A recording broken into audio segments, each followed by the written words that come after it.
किसान को अगर खेती में कामयाब होना है तो बदलते समय के साथ हमें अपनी खेती के अंदर भी कुछ बदलाव लाने पड़ेंगे। 1 एकड़ खेती ऐसी होनी चाहिए जिसके अंदर निश्चित आमदनी हमें दिखाई दे और उसमें खर्च वो भी परंपरागत खेती की बजाय कुछ कम आए। तो नमस्कार दोस्तों, मैं इंद्रपाल यादव स्वागत करता हूं आपका अपने YouTube चैनल देश की जान हमारे किसान चैनल पर। दोस्तों, मैं भी खेती करता हूं और मैं लगातार पिछले काफ़ी सालों से वही परंपरागत खेती के साथ साथ कुछ सब्जी वर्गीय फसलें, कुछ मसाला वर्गीय फसलें करता आ रहा हूं। लेकिन अब कहीं ना कहीं मेरे दिमाग में भी एक बात चल रही कि हमें 1 एकड़ के अंदर ऐसी खेती करनी चाहिए जिसके अंदर निश्चित आमदनी हमें मिल सके। तो दोस्तों, इसी सिलसिले के अंदर मैं मध्य प्रदेश के नीमच जिले में आया हूँ। वहाँ पे मैंने आके एक पपीता का फार्म देखा है और उसकी पूरी विजिट मैं कर रहा हूँ। इसके अंदर जो A to Z जितनी भी जानकारियाँ हैं, इसकी बुआई से लेके कटाई तक, और इसके अंदर क्या खासियत है, कितने रुपए का 1 एकड़ में इसके बिक्री हो जाती है, कितना इसके अंदर टोटल खर्च आता है, कौन सी वैरायटी सबसे ज़्यादा बाजार में बिकती है और कौन कौन सी इसके अंदर बीमारियाँ आती। तो मैं आप लोगों को इस वीडियो के माध्यम से पपीता फसल की टोटल A to Z जानकारी देने जा रहा हूँ। तो दोस्तों, वीडियो स्टार्ट करने से पहले आप लोगों से निवेदन है कि हमारे चैनल पर जितने भी किसान भाई नए आए हैं, जिन किसान भाइयों ने चैनल को अभी तक सब्सक्राइब नहीं किया, कृपया चैनल सब्सक्राइब कर लीजिए, वीडियो को लाइक और ज़्यादा से ज़्यादा शेयर कीजिए। अब मैं आप लोगों को सीधे रूबरू कराता हूँ मुकेश भाई से, जो श्री कृष्णा फलोधान नर्सरी बराड़ा नीमच मध्य प्रदेश के ओनर भी हैं।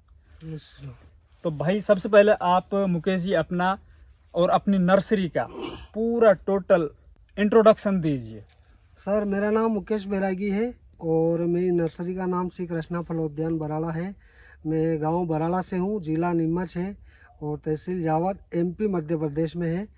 और यहीं पे मेरी नर्सरी वगैरह और खेती वगैरह यहीं पर करता हूं मैं। तो अभी ये बताइए आप कि इस किसान ने आपसे किस तरह से संपर्क किया, और ये जो बाग, ये जो प्लॉट है, ये दोस्तों मैं आप लोगों को एक बात और बता देता हूँ कि हमारा संपर्क भाई मुकेश जी से हुआ, क्योंकि मैं भी लगभग 1 एकड़ में अब की बार पपीता की खेती स्टार्ट करने जा रहा हूँ।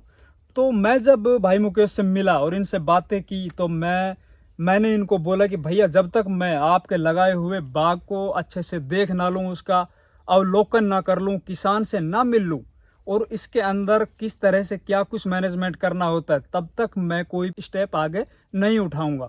तो दोस्तों, इसी सिलसिले में मैं मुकेश भाई, ये मुझे लगभग अपनी नर्सरी से 90 किलोमीटर दूर चित्तौड़गढ़ राजस्थान, जहाँ पे ये प्लॉट है, वहाँ पे लेकर आए हैं। सीधे किसान से मुलाकात हमारी करवाएंगे अभी वो। और जो प्लॉट है वो मैंने देखा है, बहुत ही शानदार इसके अंदर फ्रूटिंग आई हुई है। जबकि अब की बार बहुत ज़्यादा बारिशें होने के कारण अधिकतर जो फसलें हैं वो खराब हो गई। भाई आप बताइए, सबसे पहले तो ये वैरायटी कौन सी है? सर, ये वैरायटी रेड लेडीज 786 ताइवान की है, जो F1 वैरायटी है और सबसे बढ़िया वैरायटी है। इंडिया में अपने यही चल रही है वैरायटी। इसकी रीसेल वैल्यू अच्छी है, फल की वैरायटी अच्छी है, मीठा बहुत अच्छा है। और इसके अलावा ये पकने के बाद 5-6 दिन विदाउट फ्रिज के रह सकता है। पकने के बाद 5-6 दिन विदाउट फ्रीज के रह सकता है। तो मतलब अगर बाजारों में ज्यादा आवके भी हो जाती है तो भी इनको आराम से 2-4 दिन के लिए रोक सकते हैं। बिल्कुल बिल्कुल सर। और बाद में उसको ले जा सकते हैं। बिल्कुल। दूसरी मेरे दिमाग में एक बात आई दोस्तों कि बाजारों में जब अपन जाते हैं, ज्यादा आवके हो जाती है, रेट थोड़े डाउन भी हो जाते हैं। तो देखिए, पपीता एक ऐसा फल है, इसको अगर आप अपने ट्रैक्टर ट्रॉली में या अपने कोई भी ट्रांसपोर्ट सिस्टम से लेके जा रहे हो, आप किसी गाँव में लेके चले जाओ, वहां पे आप इसको 10 से 20 रुपए किलो को बीच में आराम से कभी भी कहीं भी खड़े होकर बेच सकते हो।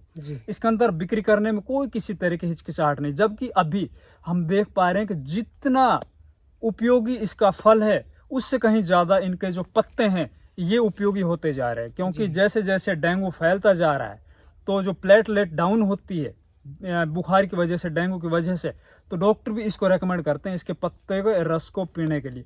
तो अब आगे बताइए भाई साहब, इसके अंदर पहले तो पौधे से पौधे की दूरी कितनी होनी चाहिए, इसके अंदर इरिगेशन सिस्टम जो सिंचाई पद्धति है वो कैसे होनी चाहिए, साथ ही इसके अंदर खेत की तैयारी करते हैं अपन को, तब कौन कौन सी सावधानियां बरतनी चाहिए और किन किन इलाकों में इस खेती को किया जा सकता है?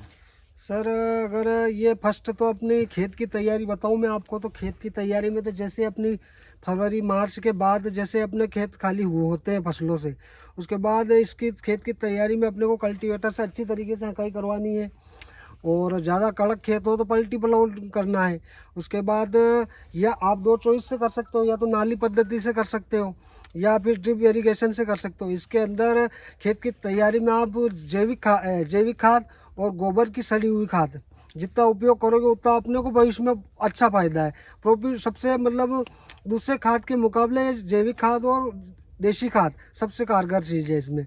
इसके बाद इनको पौधे लगाने की दूरी पूछा है आपने, तो पौधे की दूरी आप 7x7 रखोगे या 7x6 रखोगे तो सबसे अच्छी दूरी है ये। मतलब अपने जो गेहूं चने की खेती अपन जहाँ भी करते हैं वहाँ पर ये पपीता आराम से कहीं भी इंडिया में हो सकती है।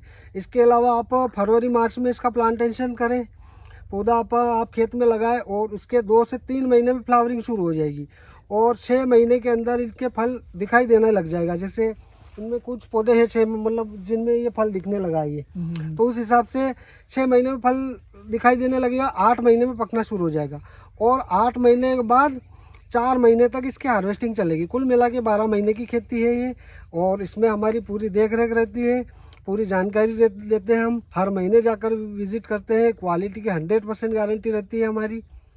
और जो भी किसान को जो भी सुविधा चाहिए, अगर वहाँ कोई दूर का किसान है जैसे हमसे 200-300 किलोमीटर की दूरी पे तो हम जाते हैं, बाकी ज़्यादा लंबाई पे 1500 किलोमीटर की दूरी पे तो वहाँ पर भी जाते हैं। जो बस या ट्रेन का किराया जो भी हमारा रहता है वो किसान को देना पड़ता है, बाकी हम जाकर हर महीने बगीचा सक्सेस कराते हैं, क्योंकि किसान का बगीचा सक्सेस होगा तो ही हमें फायदा है। तो मुकेश भाई, आप ये नर्सरी का काम कितने सालों से कर रहे हो और साथ ही साथ एक साल में आप लगभग कितने किसानों के खेतों के अंदर पपीता की खेती है वो करवा रहे हो और उसके अंदर सक्सेस परसेंट कितनी है, वो कितने परसेंट किसान है वो सक्सेस हो रहे हैं इस खेती से? क्योंकि इनके अंदर अक्सर क्या होता है कि ज्यादा बारिशें हो जाए या फिर इनमें एक बीमारी आती है दोस्तों ऊपर, लीफ कर्ल वायरस की, पत्ती मुरेड़िया की। अगर उसको सही समय पे कंट्रोल ना किया जाए तो पूरा का पूरा बाग खराब हो जाता है।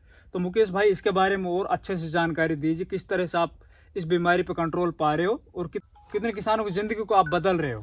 सर मेरे को जैसे 12-13 साल तो मेरे को नर्सरी करते हुए हो गया। उससे पहले पापा कर रहे थे, तो ये अपन समझिए 35-36 साल से अपन ये नर्सरी का काम कर रहे हैं और बगीचे का काम कर रहे हैं। आपने पूछा है कि कितने किसानों से, तो हर साल हम 100-125 किसानों के बगीचे लगवा देते हैं। मतलब जो भी नुकसान होता है ये बारिश वगैरह से और जिस तरीके से भी नुकसान होता है उस तरीके से अपने को 70-80% अपन बगीचे किसानों के सक्सेस करवा देते हैं।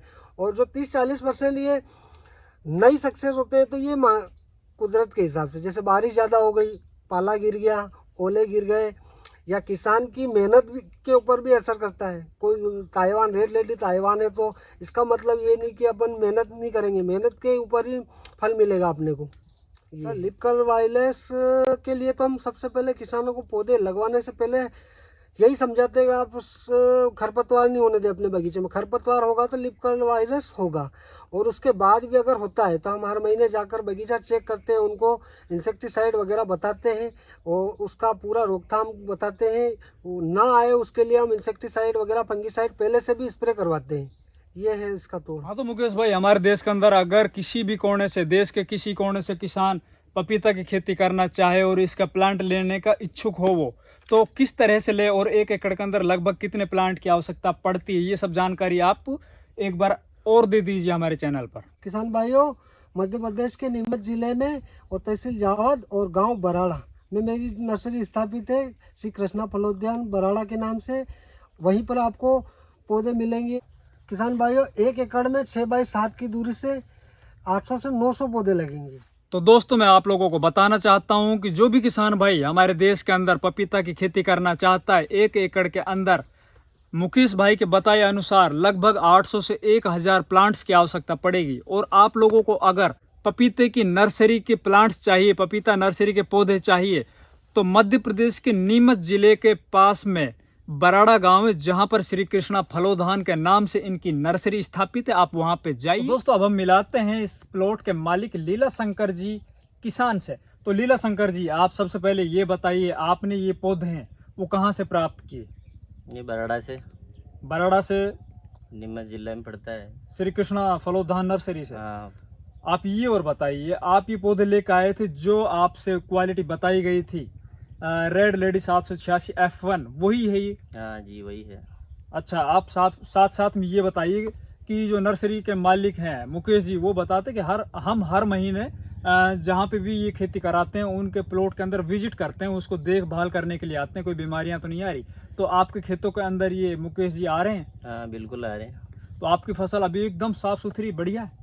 हाँ दिख रही है, आपको भी देख लो। दोस्तों, हमें दिख रही है इनके किसी भी पौधे के अंदर किसी तरीके से किसी भी तरीके की कोई बीमारी नहीं है, कोई ऊपर से लीफ कर्ल वायरस नहीं, नीचे से कोई फंगस नहीं है। साथ ही साथ मैं इस किसान की एक खासियत और बता रहा हूँ, इन दोनों की, बल्कि इनका बहुत अच्छे से कॉम्बिनेशन हुआ है कि किसान कुछ कर गुजरने की अगर इच्छा रखे तो जो कराने वाला होता है, जो उसको मोटिवेट करता है, वो भी कुछ ज़्यादा ही कर जाता है।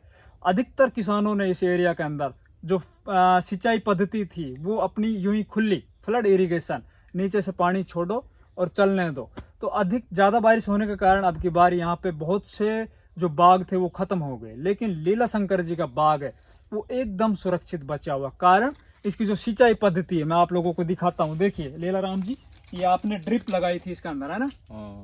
ये ड्रिप पद्धति से इसके अंदर सिंचाई करते हैं।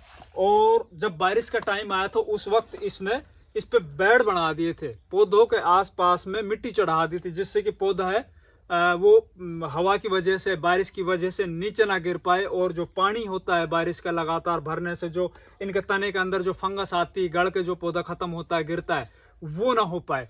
इसी वजह से इस प्लॉट के अंदर कामयाबी मिली है और बहुत अच्छे से ये प्लॉट है वो एकदम बढ़िया से ग्रोथ कर रहा है। और अभी इनके जो फ्रूटिंग है वो शायद स्टार्ट होने वाली है आपके, है ना? हो गया। इसके अंदर अभी बस फ्रूटिंग है, जो पीले हो चुके हैं पौधे। अभी क्या रेट मिल रहा है आपको?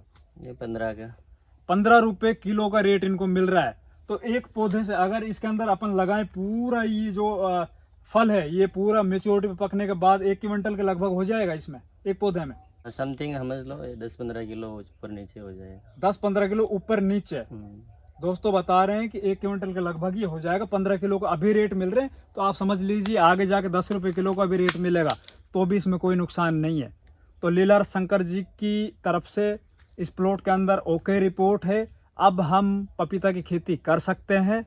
इतनी दूर से हम भी आए हैं इस खेती को जानने, इस खेती के राज पहचानने, किस तरह से की जाए, तो बहुत कुछ सीखने को मिला एमपी में आके हमें। साथ ही दोस्तों, आप देश में किसी भी जगह पर फोन कर इन पौधों को मंगा सकते हो। मुकेश भाई की जिम्मेवारी होगी, वो इन पौधों को अच्छे से आपके खेतों तक पहुंचाएगा। साथ ही आप लोगों को जो ट्रांसपोर्ट खर्च होगा वो आप लोगों को अलग से देना पड़ेगा। अब मुकेश भाई, आप अपने नंबर बता दीजिए हमारे चैनल पे, हमारे व्यूवर्स को, हमारे सब्सक्राइबर को, जो भी किसान भाई इच्छुक हो पपीता की खेती करने के लिए। मेरा नंबर है सर 8959050389। दोस्तों, जो नंबर हमारे मुकेश भाई आप लोगों को बता रहे हैं, आप लोगों को डिस्क्रिप्शन बॉक्स में इनका पूरा एड्रेस और इनका नंबर मिल जाएंगे। साथ ही स्क्रीन पर जो नंबर चल रहे हैं, आप इनसे संपर्क करके मुकेश भाई से सीधा संपर्क कर सकते हो और अपनी जो प्लांट है उनकी बुकिंग करा सकते हो।